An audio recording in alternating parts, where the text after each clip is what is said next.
Fala galerinha de xadrez, tudo beleza? Ó, essa partida aqui veio como sugestão de um dos inscritos do canal, o Edras Vieira. Muito obrigado aí, Edras Vieira, pela sugestão.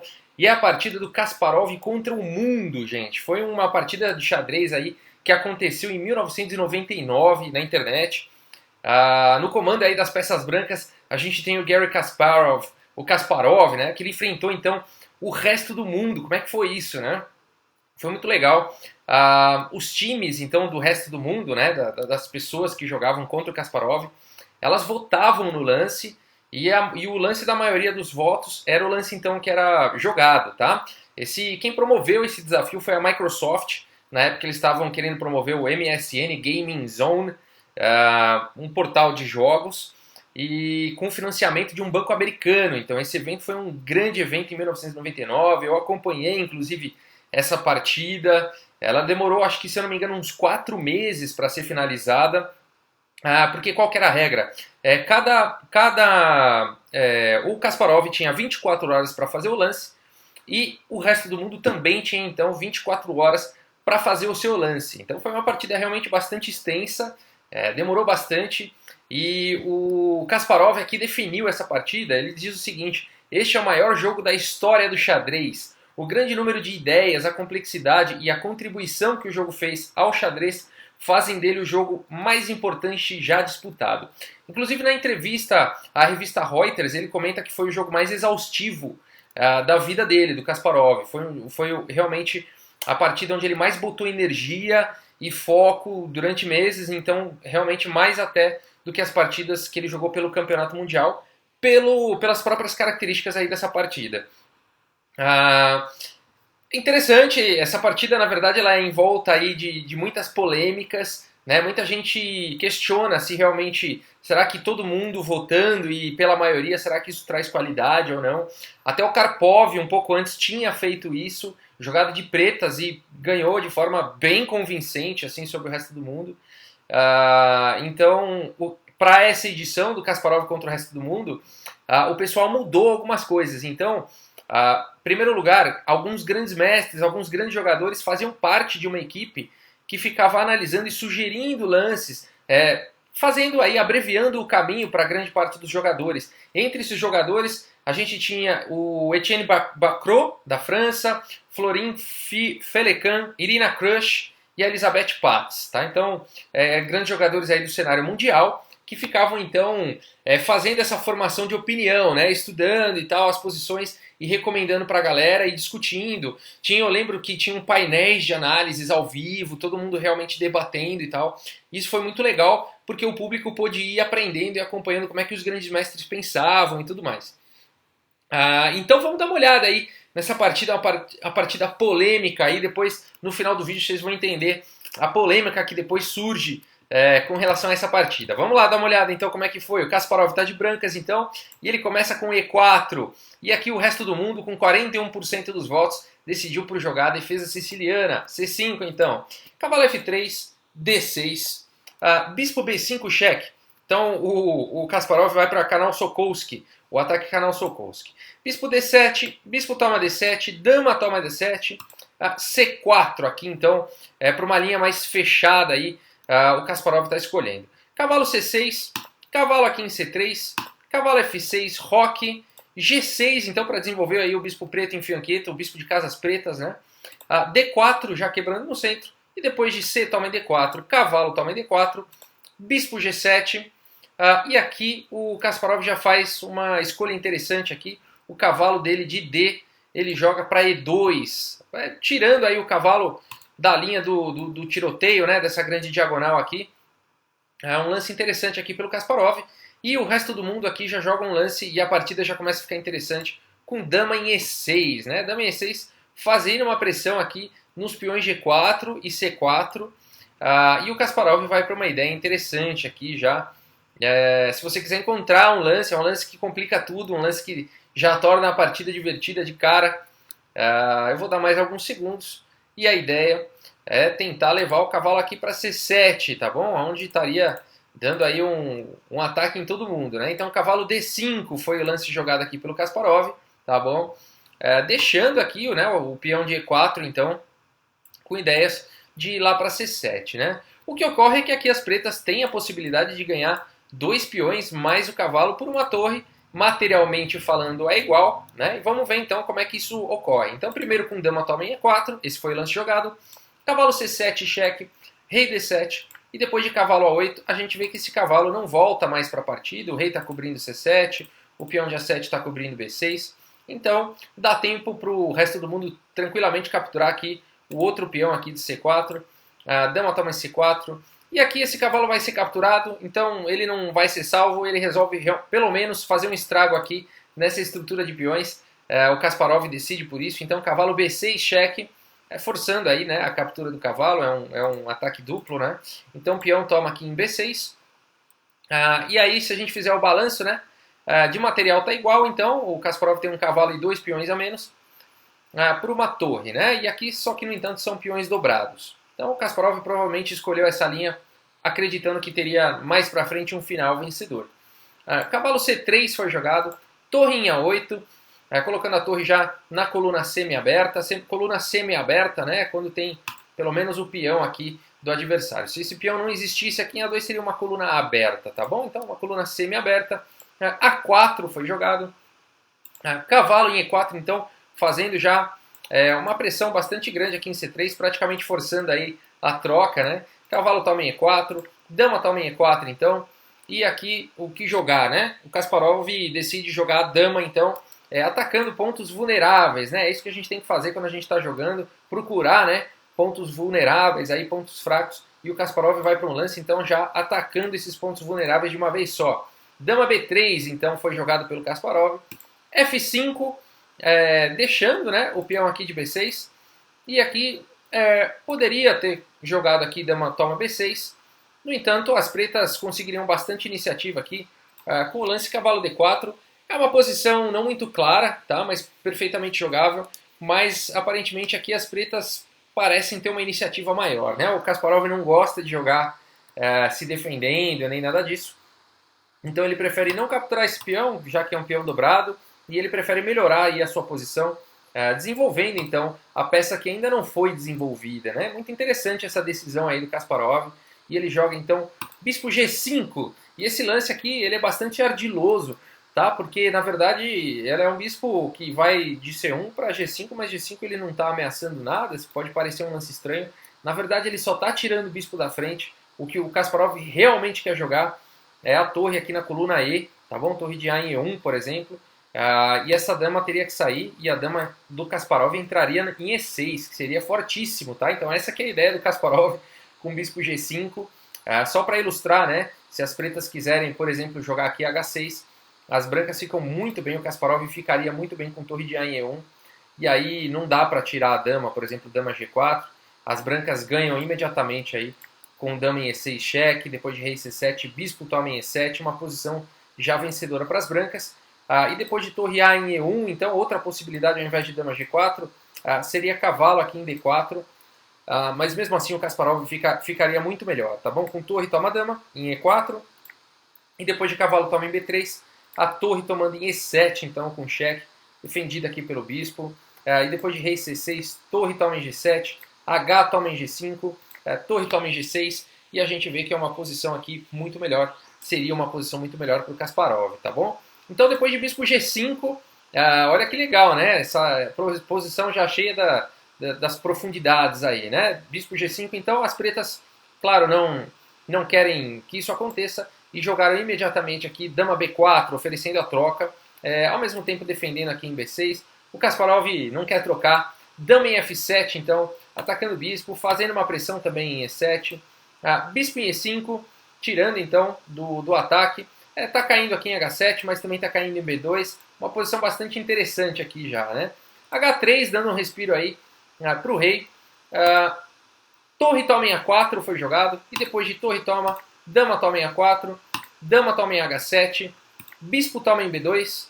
Dama toma em G6. Né? Cada um, tudo igual ainda de material. Todo mundo aí preparando já para entrar num final. E a gente já vê que vai ser um final complicado, né? Onde as pretas tem possibilidade de passar esses peões aqui das colunas B, D e por que não da coluna E mais para frente, e as brancas provavelmente já vão querer acionar aqui o seu peão passado da coluna H. Uma posição bastante complexa, já chegando no final então. Dama E4 foi jogado, dama em F7, mais uma vez mantendo aqui a pressão em E7, mantendo um olho aqui também no peão de F para não jogar em F4. Um lance importante aqui, dama F7. Bispo D4 foi jogado, mantendo uma pressão aqui em F2 também.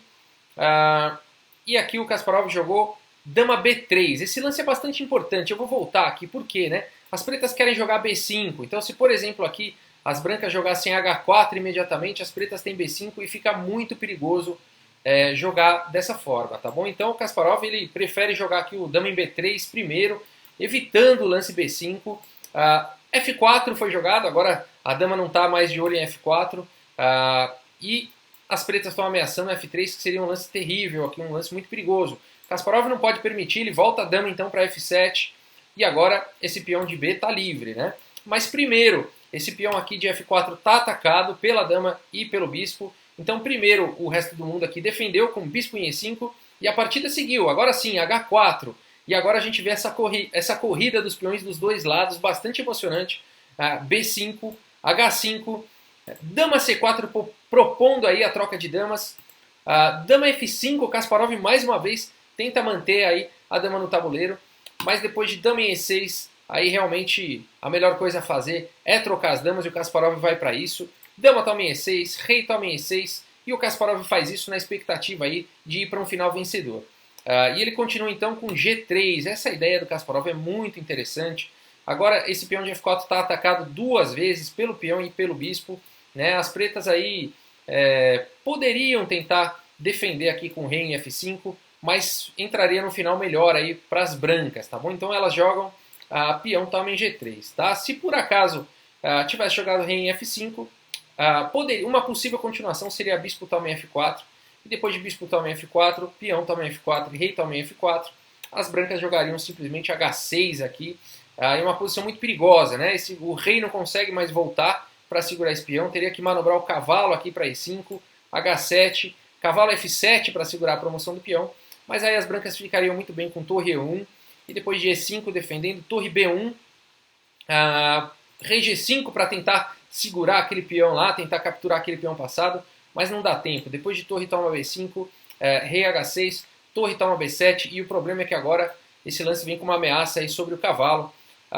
e esse cavalo tem que sair daí, cavalo H8, rei G2, agora realmente a torre está protegendo aqui o peão de H7, o rei não pode capturar, e esse rei das brancas está livre para fazer o que quiser, e seria uma possível continuação aqui. E4, rei G3, rei G6, rei F4, D5, e aí as brancas teriam um lance torre D7 simplesmente, tá bom? E aí se, por exemplo, rei H6, uma continuação bastante bacana aqui, bastante bonita, praticamente um zug-zwang, a gente falou do zug-zwang esses dias, né? Com rei F5, depois de D4, torre toma D4, rei toma em H7, torre D7 cheque, rei H6, e aí torre B7, mais uma vez, outra posição de zug-zwang aqui, tá bom? Por quê, né? O cavalo não pode ir para F7 e também não poderia ir para G6, porque se ele for para G6, simplesmente a torre B6 cravaria o cavalo, e o rei e a torre atacando o cavalo vai ser perdido. O rei também não pode se movimentar aqui para cima, nem para o lado. Se vier para baixo aqui para H5, a torre vai para H7, é checkmate. E também não adianta E3, simplesmente o peão captura em E3. Então a posição de zug-zwang completamente vencedora aqui para as brancas. Tá? Cavalo G6, por exemplo, e torre B6, a posição vitoriosa.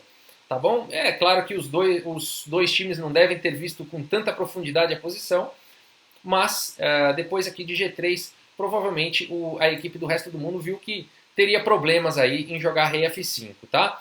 Então a partida continuou com peão toma em G3, peão toma em G3, e aqui é o que o Kasparov conseguiu, né? Muito bacana, ele deixou esse peão aqui em sacrifício de G3 para ter realmente uma coluna aberta, o rei não consegue mais voltar para buscar, e a partida continuou com B4, tá bom? Vou voltar aqui. Se por acaso as pretas tivessem capturado o peão aqui em G3, as brancas continuariam com H6, e aí ficaria uma posição muito, muito, muito difícil das pretas se defenderem. Provavelmente aí uma posição vencedora para o Kasparov, tá bom? Mesmo que bispo E5, H7, vamos dizer, bispo G7 tentando aí segurar tudo. As brancas poderiam até continuar aqui com torre F8, o bispo não pode capturar a torre se não promove para a dama, né? Uma posição bastante complicada. Talvez aí as pretas conseguissem algum recurso, por exemplo, B4 agora, e depois de promovendo aqui para a dama em H8, bispo toma, torre toma em H8, e por exemplo aqui rei D5, uma posição bastante difícil, né? Já dá para ver que é uma posição bastante complexa. Muito provavelmente as brancas podem ganhar, né? Dificilmente dizer que as pretas podem ganhar aqui, mas talvez as pretas consigam empatar, tá bom? É muito incerta essa posição, tá? Eles preferiram não seguir nessa linha, tá? A equipe aí do resto do mundo decidiu não capturar então o peão aqui em G3 com o bispo e jogar B4, então faz mais sentido, né? Partindo aí, avançando o seu peão passado, e a partida seguiu uma partida, vocês podem ver, realmente emocionante, né? De verdade, assim. O mais legal dessa partida, gente, eu me lembro na época, é que era uma partida totalmente incerta, né? Você não conseguia entender, e o próprio Kasparov comenta isso dessa partida, que ele passou até o lance 51, a gente está no lance 33, até o lance 51 sem saber se ele poderia ganhar ou não, quem estava ganhando ou quem estava perdendo, né? Você não consegue avaliar uma posição dessa que está no tabuleiro agora de forma intuitiva, né? Você não consegue. Muito interessante isso. Bispo F4 foi jogado, bispo D4 cheque, rei H1 talvez não tenha sido o melhor lance, talvez rei G2 aqui tivesse sido melhor. Eu falo isso porque muitos lances depois o Kasparov vai ter que jogar o rei G2 e o rei F3, tá bom? Então, curiosa a decisão aqui do Kasparov de jogar rei em H1. Mas como eu falei, é tudo muito incerto, né? B3 foi jogado, G4, olha que emocionante agora a corrida dos peões, rei D5, G5, E6 então foi jogado, H6, olha só esses peões marchando aí, só que agora cavalo então em E7, segurando, né, a subida aqui do peão de G6, torre D1 cravando aí o bispo, E5 defendendo o bispo e atacando o bispo das brancas, bispo em E3, esse bispo está cravado, rei C4 então descravando, e depois de bispo toma D4, peão toma D4, mais uma vez a gente cai numa posição muito interessante, muito incerta, né? Você não consegue avaliar aqui quem está ganhando. E o Kasparov continua então com rei G2, olha o que eu falei, né? O rei veio para H1 e agora veio para G2. Podia já estar em G2 e agora seguir para F3, né? Teria sido um pouco melhor, mas tudo bem. A partida seguiu com B2, rei F3, rei C3, olha esses peões aí. H7 agora, o único jeito de segurar esse peão para ir para H8 é cavalo G6, foi o lance jogado, e rei E4. Rei E4 encosta aqui no peão de D4, mas também está de olho na casa aqui de F5. Rei C2 foi jogado atacando a torre e também dando suporte para o peão promover em B1. Muito emocionante a partida. Torre H1, D3 então, descendo mais um peão aí, encostando. Rei F5 indo para cima do cavalo. B1 promovendo para a dama, torre toma em B1, rei toma em B1, e aqui rei toma em G6. Olha só que interessante a posição, é a vez das pretas. As pretas, claro, descem o seu peão com D2 aqui, H8 promovendo para a dama e D1 promovendo para a dama. O que a gente tem agora na posição? Ainda continua incerta, né, a posição. A gente tem as brancas aqui com um peão, as pretas têm duas, no entanto esse peão de G5 aqui ele está muito mais próximo de coroar do que qualquer outro desses dois peões aqui, das negras, tá bom? Então a partida continua aqui com dama em H7, ameaçando retirar o rei com um cheque descoberto, dando um tempo para poder subir o peão. B5 foi jogado, rei F6 cheque, rei B2, dama H2 cheque, rei A1, dama F4, B4, dama toma B4, dama F3 cheque, rei G7, D5, as pretas descendo então com o seu peão passado também, e depois de dama D4 cheque, rei B1, G6, e essa é a posição polêmica da história toda, gente. Por quê, né? Aqui, o Etienne Bacrot, jogador da França, um dos melhores jogadores do mundo, que era da equipe do resto do mundo, defendeu que as pretas deveriam jogar aqui o lance dama em E4, tá bom? E na visão de muitos dos internautas e da equipe, de muita gente, começou a falar que não deveria jogar, que dama E4 era um lance perdedor, seria um lance perdedor. Muito melhor seria dama F5, tá? Por quê? O lance dama E4, que foi o lance jogado, permitiu ao Kasparov construir uma posição vencedora, tá? A gente vai ver como é que a partida seguiu.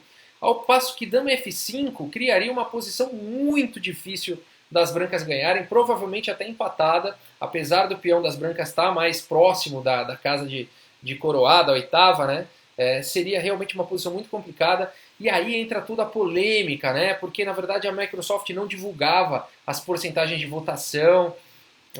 O Etienne Bacrot sugeriu isso, e aí muita gente começou a acusar, por que será que isso aconteceu e tal? Será que tinha alguma politicagem envolvida? Será que a Microsoft precisava fazer o Kasparov ganhar ou não? Enfim, é uma polêmica aí, muitas teorias surgiram na época, eu me lembro disso, e realmente é curioso um grande mestre numa posição tão menos complexa, ainda complexa, mas menos complexa do que as posições anteriores, partir para um lance errado tendo 24 horas para analisar, né? Mas o fato é que o lance foi jogado, dama em E4, e a partida seguiu aqui com dama G1 cheque, e depois de rei B2, dama F2 já é uma posição vencedora aqui para as brancas. O problema é que agora rei F6, e aqui as pretas não têm cheque, tem que jogar aqui D4, e depois de G7 as pretas abandonaram a partida. Tá? Abandonaram porque apesar de existirem alguns cheques, por exemplo, dama C6, uma possível continuação, vou passar mais rápido, tá?